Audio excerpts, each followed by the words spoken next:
So muna kira ga Sahara Reporters su fito su ba mu cikakken rahoto ko kuma jawabin abin da ya faru, a ina ake wannan shari'a, a fito a gaya mana.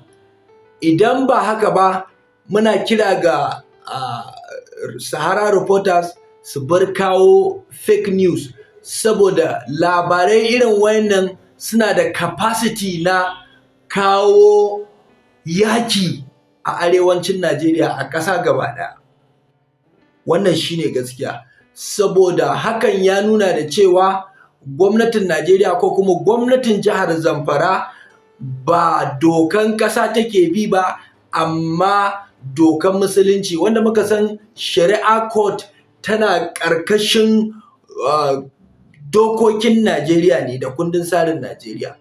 So kira muke ga Sahara Reporters su fito su apologizing ga duniya cewa wannan news ɗin fake news ne, kuma ga inda suka samu wannan labari, ko kuma su fito su tabbatar ma duniya wannan labari hakan nan ne take, ga kuma inda ga alƙalin da yake da rike da wannan shari'a, ga inda ake wannan shari'a. Wannan za mu samu mafita kuma za mu ji daɗin haka. Allah ya taimake mu.